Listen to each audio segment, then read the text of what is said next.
Hello everyone. इस video में हम स्क्यूनेस और कर्टिसिस को डिस्कस करेंगे। ठीक है, तो इस वीडियो में हम किसी डिस्ट्रीब्यूशन के लिए स्क्यूनेस और कर्टोसिस क्या होती है उसको डिस्कस करेंगे, और स्क्यूनेस और कर्टिसिस के टाइप के बारे में भी डिस्कस करेंगे। और उसके साथ साथ हम स्क्यूनेस और कर्टिसिस को कैसे मेजर किया जाता है उसके लिए Karl Pearson's coefficient of skewness and kurtosis को भी डिस्कस करेंगे। ठीक है, तो चलिए चलते हैं, सबसे पहले डिस्कस करते हैं स्क्यूनेस को। ठीक है, तो सबसे पहले तो हम स्क्यूनेस की डेफिनेशन को देखते हैं, समझते हैं कि स्क्यूनेस क्या होती है। ठीक है, skewness is a measure of the lack of symmetry of a distribution. A distribution or data is symmetrical if it looks the same left-tailed and right-tailed. ठीक है, तो देखिए स्क्यूनेस जो होती है हमारी, वो किसी डिस्ट्रीब्यूशन की लैक ऑफ सिमेट्री को मेजर करती है। ठीक है, अब लैक ऑफ सिमेट्री से क्या मीनिंग है हमारा यहाँ पर, कि जैसे कि अगर हम देखें कि अगर हम कोई कर्व बनाएं किसी डिस्ट्रीब्यूशन का, अगर हम कोई डिस्ट्रीब्यूशन लें और उसका कर्व बनाएं, सपोज उसका कर्व इस टाइप से है, तो इसमें हम ये देखेंगे, ये एक्स एक्सिस हो जाएगा आपका। ठीक है, तो इसमें हम ये देखते हैं कि डिस्ट्रीब्यूशन का जो कर्व है वो एक नॉर्मल कर्व है। कैसा कर्व है? नॉर्मल कर्व है। नॉर्मल कर्व क्यों है? क्योंकि जिस ऑर्डर में कर्व इंक्रीज हुआ है उसी ऑर्डर में कर्व डिक्रीज हुआ है। कहने का मतलब कर्व की दोनों साइड, अगर ये लेफ्ट देखें हम, लेफ्ट टेल और राइट टेल देखें, तो दोनों टेल्ड अगर इक्वल हैं तो इसका मतलब जो कर्व है वो हमारा नॉर्मल कर्व होगा, या इस तरह के कर्व को हम बोलते हैं सिमेट्रिकल कर्व। यानी जिस डिस्ट्रीब्यूशन का एक इस टाइप का कर्व होगा उस डिस्ट्रीब्यूशन को हम बोलेंगे सिमेट्रिकल डिस्ट्रीब्यूशन। ठीक है, अब अगर किसी डिस्ट्रीब्यूशन का जो कर्व है वो सिमेट्रिकल नहीं है, इसका मतलब उस डिस्ट्रीब्यूशन में स्क्यूनेस है। ठीक है, तो कहने का मतलब स्क्यूनेस किसको मेजर करती है? किसी डिस्ट्रीब्यूशन में जो सिमेट्री में जो लैक है उसको मेजर करती है स्क्यूनेस। यानी अगर उसकी लेफ्ट और राइट टेल अगर इक्वल नहीं है, इट मींस डिस्ट्रीब्यूशन के अंदर स्क्यूनेस है। ठीक है, तो ये था सिमेट्रिकल कर्व या फिर नॉर्मल कर्व। ठीक है, और इसके बिहाफ पर हमने स्क्यूनेस को डिफाइन किया। ठीक है, तो चलिए अब चलते हैं टाइप्स ऑफ स्क्यूनेस पर। अब देखते हैं कि स्क्यूनेस कितने टाइप्स की होती है। तो स्क्यूनेस जो है वो थ्री टाइप्स की होती है: जीरो स्क्यूनेस, पॉजिटिव स्क्यूनेस और नेगेटिव स्क्यूनेस। ठीक है, तो सबसे पहले हम डिस्कस कर लेते हैं जीरो स्क्यूनेस को। ठीक है, तो अब हम समझेंगे कि जीरो स्क्यूनेस क्या होती है। ठीक है, तो जीरो स्क्यूनेस का मतलब ये है कि अगर आपका कर्व जो है वो सिमेट्रिकल है, सिमेट्रिकल है यानी नॉर्मल कर्व है।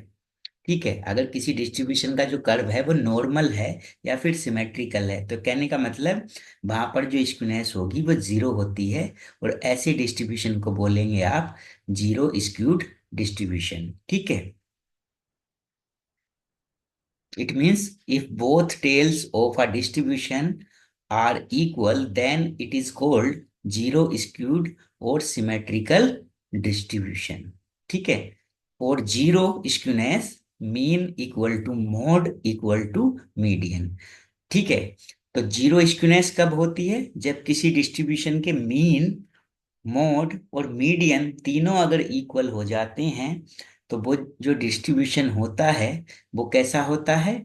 जीरो स्क्यूड डिस्ट्रीब्यूशन होता है। यानी कहने का मतलब वहां पर स्क्यूनेस जो होती है उस डिस्ट्रीब्यूशन में वो जीरो होती है। ठीक है, और उसका अगर आप ग्राफ बनाएंगे तो वो कुछ इस तरह से दिखाई देगा आपको। ये सिमेट्रिकल डिस्ट्रीब्यूशन का ग्राफ है। तो देख रहे हैं आप, इसमें लेफ्ट टेल है इसकी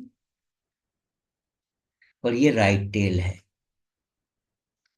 तो दोनों जो टेल हैं वो इक्वल हैं, तो कहने का मतलब डिस्ट्रीब्यूशन जो है वो कैसा है, सिमेट्रिकल डिस्ट्रीब्यूशन है। दोनों टेल एक सी नजर आ रही हैं आपको, ठीक है। और कहने का मतलब यहाँ पर ये देखिए, ये मीन, मीडियन और मोड तीनों की वैल्यू जो है वो सेम है। क्लियर?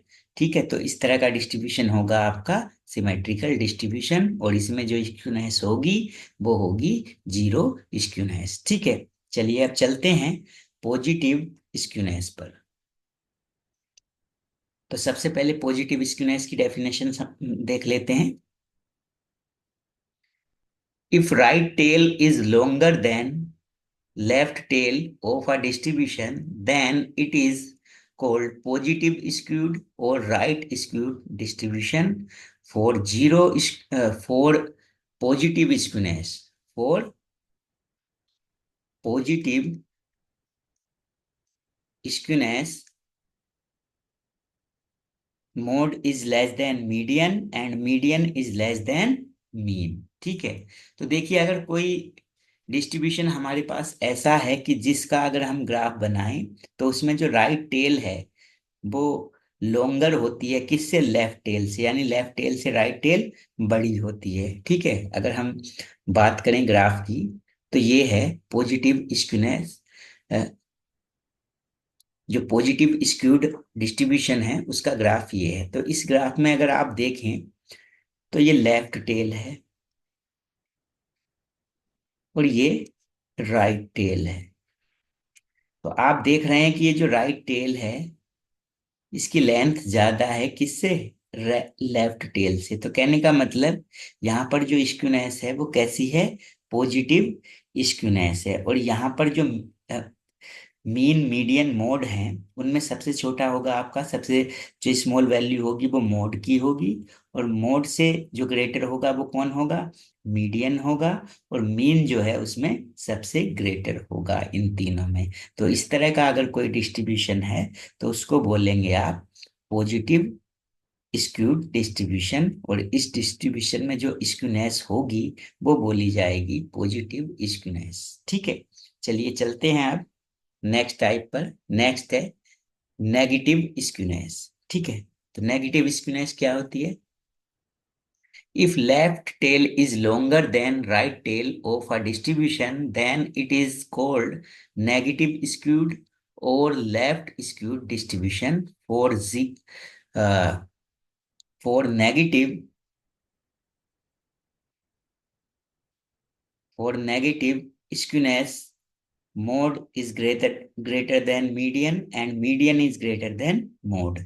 ठीक है। तो देखिए, ग्राफ से समझते हैं। अगर कोई डिस्ट्रीब्यूशन है हमारा और उसका जो ग्राफ है हमें वो कुछ इस तरह से मिलता है। इसमें लेफ्ट टेल है और ये राइट टेल है। तो इसमें आप देख रहे हैं लेफ्ट टेल जो है वो राइट टेल की कंपेयर में लॉन्गर है, यानी कौन सी टेल बड़ी है इसमें, लेफ्ट टेल। तो लेफ्ट टेल अगर बड़ी होगी तो कहने का मतलब जो डिस्ट्रीब्यूशन होगा वो कैसा होगा हमारा, नेगेटिव स्क्यूनेस होगी उसमें। क्लियर? और इस तरह के डिस्ट्रीब्यूशन में मीन की वैल्यू जो है वो स्मॉलेस्ट होगी, और मीन से जो ग्रेटर होगा वो मीडियन होगा, और मीडियन से जो ग्रेटर होगा वो मोड होगा। यानी मोड की वैल्यू वहां पर हाईएस्ट होगी मीन, मीडियन, मोड में। ठीक है। तो अगर इस तरह का कोई डिस्ट्रीब्यूशन है तो वो होगा आपका नेगेटिव स्क्यूड डिस्ट्रीब्यूशन या लेफ्ट स्क्यूड डिस्ट्रीब्यूशन। मतलब जोन सी टेल ग्रेटर है, अगर लेफ्ट है तो लेफ्ट स्क्यूड डिस्ट्रीब्यूशन होता है, अगर राइट टेल बड़ी है तो राइट स्क्यूड डिस्ट्रीब्यूशन होता है। ठीक है। तो ये थ्री टाइप्स थे स्क्यूनेस के। ठीक है, जिसको हमने डिस्कस किया। अब स्क्यूनेस के बाद चलते हैं हम कर्टोसिस पर। ठीक है। अब समझना है हमें कि कर्टोसिस क्या होती है। Kurtosis is the measure of the flatness of a frequency distribution. It gives the idea about the shape of the curve of a frequency distribution।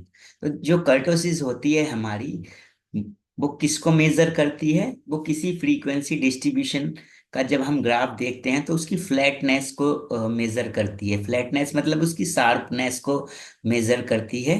ठीक है। और ये एक आइडिया देती है हमें किसके बारे में, कि जो फ्रीक्वेंसी डिस्ट्रीब्यूशन है उसका कर्व जो होगा उसकी शेप किस टाइप की शेप उसकी होगी। ठीक है। तो कर्टोसिस को हमने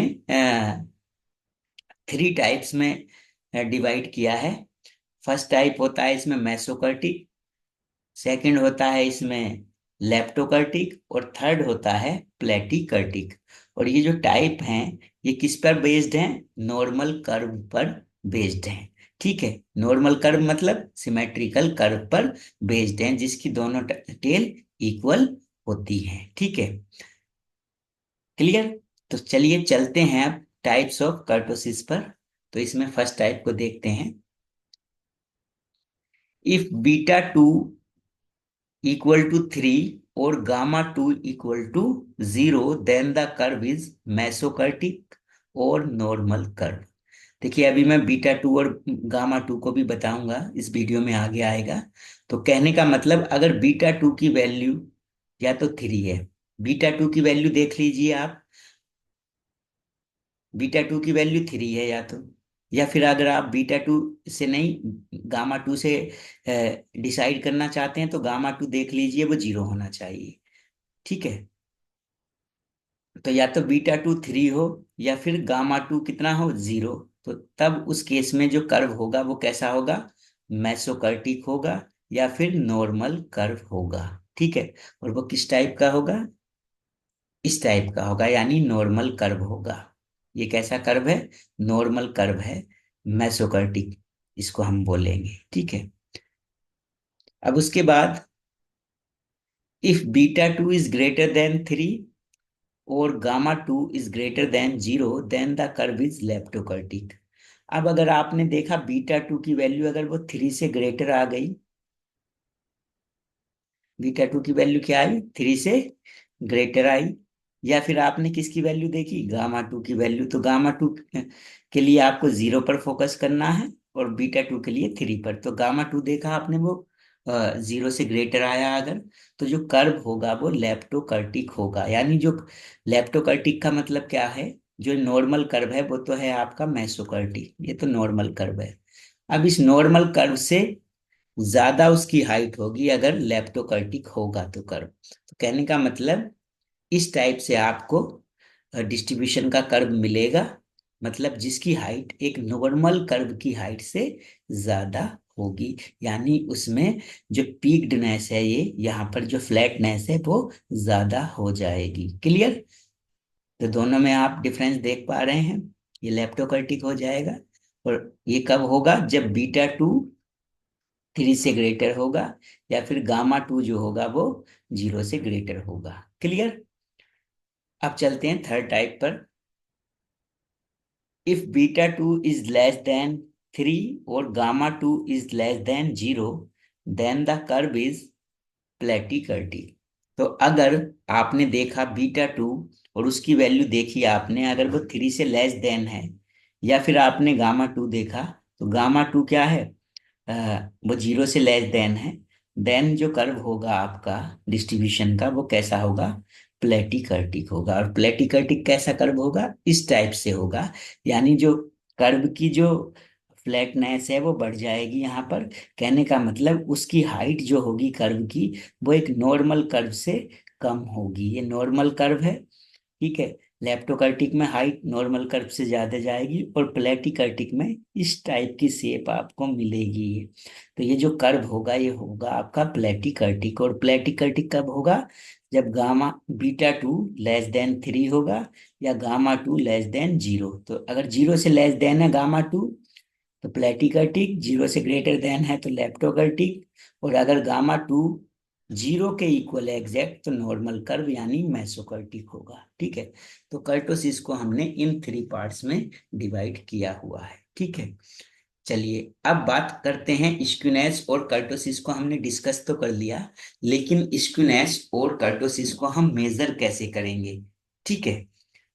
क्योंकि ऐसा तो नहीं है कि हम हर डिस्ट्रीब्यूशन का ग्राफ बनाएं। ठीक है, तो उसको मेजर करने के लिए हम क्या करेंगे, तो कर्टोसिस को मेजर करने के लिए कार्ल पियर्सन्स एक मैथमेटिशियन हुए हैं, जिन्होंने डिफाइन किया है coefficient of skewness and kurtosis को।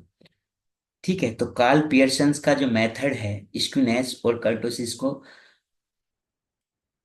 मेजर करने का, उसको अब हम डिस्कस करेंगे। ठीक है, कि कैसे हम स्क्यूनेस और कर्टोसिस को मेजर करते हैं। तो स्क्यूनेस को मेजर करने के लिए कार्ल पियर्सन ने जो फॉर्मूला दिया है वो है कोफिशिएंट ऑफ स्क्यूनेस का। तो उसको डिस्कस कर लेते हैं कि कोफिशिएंट ऑफ स्क्यूनेस क्या होता है। तो coefficient of skewness is gamma one. Gamma one को बोलते हैं हम कोफिशिएंट ऑफ स्क्यूनेस, जिसका फॉर्मूला होता है अंडर रूट बीटा वन। अब ये बीटा वन क्या है, तो बीटा वन होता है mu three square upon mu two cube. और जहां पर म्यू टू और म्यू थ्री क्या है, ये दोनों सेंट्रल मोमेंट्स हैं, यानी मोमेंट्स अबाउट मीन है। ठीक है, म्यू टू सेकंड मोमेंट है अबाउट मीन, और म्यू थ्री थर्ड मोमेंट है अबाउट मीन। क्लियर।